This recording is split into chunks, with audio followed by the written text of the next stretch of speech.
Hey guys, in today's video we're checking out a wireless XLR adapter system by LEKATO. This is the MW-1 5.8 gigahertz wireless microphone system. Very easy to use adapter system that you can use to turn a microphone wireless, you can use to run from like a mixer to a PA, you can use it to run a microphone into like a camera if you're trying to capture audio that way. Really simple and easy to use system, and it works with anything that accepts XLR. So in this video we're going to go over the specs, how to set it up, stuff like that, see if it's right for you, different reasons why you might want to use it, and see if this is something that you want to add to your list of wireless gear. I've been using it recently. It's really cool, it's really easy to use, and it's definitely worth the price since it's only about $100, where most wireless systems are going to run you about, $400 or so, depending on the system. All right, so first of all, the setup. You got two different units. This one right here is the receiver. It's got more of like a square ending or more of a solid ending. And this is the transmitter, which kind of has this tilted ending right here. Very simple. You turn them on. It'll turn blue when it's on. Same with the receiver. Plug the transmitter side into a mic.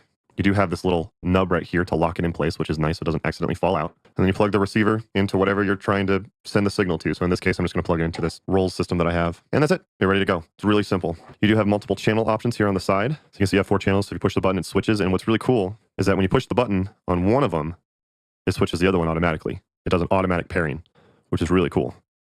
I've never seen that happen. And most of the time you have to set them manually. But on the transmitter, so if you're getting interference, since you're going to have the mic on you, you push the button and it changes to a different channel. Really cool and smart of them to design it that way. So looking at some of the specs online, this is a 5.8 gigahertz wireless system, which if you've seen any of my other videos, you'll know that I'm a fan of 5.8 much more than I am of 2.4. I'll get to that in a little bit, but 5.8 in my opinion is definitely much more reliable. The frequency response is from 20 hertz up to 20 kilohertz. So that's the full frequency range. You don't need any more than that. Transmission range is about 30 meters or 100 feet. The delay is less than 5 milliseconds, which means that you won't hear any delay, which is great. The working time is over 5 hours when it's fully charged, and I can't confirm that while I've been using it. It does charge pretty fast as well, I've noticed, but I mean, I usually leave it charged overnight. It does ship with a dual end charging cable for you to charge both of them. It does charge over micro USB, which is really nice. It just has an internal battery. As it says, it's just plug and play. It's really about as easy as it gets. And like I said, it was really cool. The 4 tunnels can be switched at will. I think that's supposed to say channels, 4 tunnels. I don't know why it would say tunnels. I think that's a typo. But the 4 channels can be switched at will and automatically match, which I showed you, which is really cool. I really like that they did that. So pretty cool system and good specs. So one of the things that I really like about it is that compared to other adapters, it's not super thick. So you can see it's basically the size of the microphone right here. Whereas something like this, you plug in and it's, I mean, this is what they use for like, news and stuff like that in interviews, which is fine. I did try doing a gig with this once when I got this on a mic stand. It just looks weird. It just looks weird to have this hanging out. And, I play guitar when I sing, so it was just sitting on the mic stand with this big block hanging out. And especially as a singer, I can't imagine you singing with this at the end of it. It just looks nicer with this. It looks like it's part of the microphone, which is nice. All right, so now for a sound test. So I'm going to give you 4 samples. There is going to be no processing. I'm going to do it just with just the Shure SM58. So I'm just going to talk into the mic. 2 of them will be with the cable, and 2 of them will be with the wireless. I'm not going to tell you what the answers are. You're going to have to check it down in the description in order to find out. So here's the sound test. Mic check 1 2. Mic check 1 2. Hey, mic check 1 2. Mic check 1 2. Mic check 1 2. Mic check 1 2. Mic check 1 2. Mic check 1 2. Okay, so if you were not able to hear any difference with that, it doesn't really matter. Just keep going with the video. If you did hear a difference between those, check the description, see if you correctly guessed which 2 were the cable and which 2 were the wireless. To me, they both sound the same, so I don't hear any loss in tone or anything like that, and it works great. And if you didn't hear a loss in tone, you don't even need to check the description and just keep watching the video. To me, it sounds awesome. So one of the things I really like about this is that this is in 5.8 as opposed to 2.4 gigahertz. I've gone over this quite a bit in my other videos, but basically 2.4 gigahertz and 5.8 gigahertz are 2 separate frequency ranges. So the 2.4 gigahertz system is actually more congested and more crowded.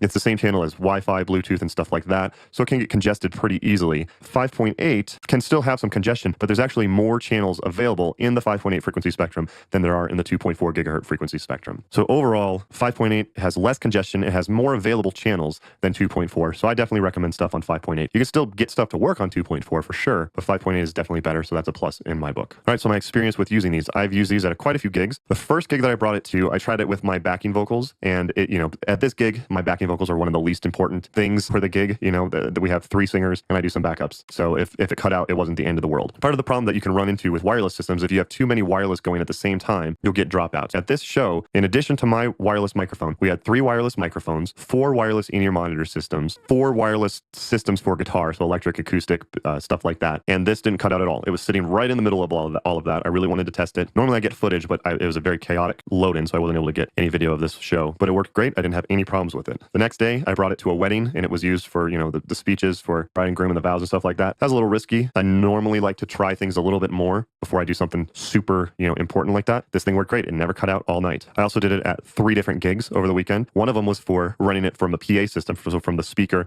to the PA, just to not have the cables, which was great, and it worked awesome. It didn't have any problems, and we didn't notice any, reduction in quality, which was really nice. And then I used it for, a microphone, and it worked great. So overall, I think this is a great system. I don't really see any negatives. Also, just a bonus, you can plug in the receiver and use it while it's charging. This system does work while it's plugged in. So if the receiver, you wanted to plug it in while you were using it just to make sure that the battery didn't die, it does work like that. Another tip, just to keep this from dropping out, since it is in 5.8 frequency spectrum, keep it away from Wi-Fi routers, especially 5G Wi-Fi routers. Keep them at least about 10 feet away from those, and you should be good. I would say always have a backup cable. That's true for any wireless system, though. Wireless can cut out randomly. Even some of the best wireless systems can cut out, so just always have a backup cable. Just keep in mind you can't use it with any mic that requires phantom power if you're looking at that, but I don't think most of you will need to worry about that. So that's basically it. Links are in the description down below if you guys are interested in purchasing. If you guys are interested in purchasing based on this video, using the link in the description does help out at no extra cost to you, so I would appreciate it. If you did make it to the end of this video, I just ask that you hit the like button. It does a lot to help push my video. If you guys are interested in seeing more videos like this in the future, don't forget to subscribe and don't forget to ring the bell.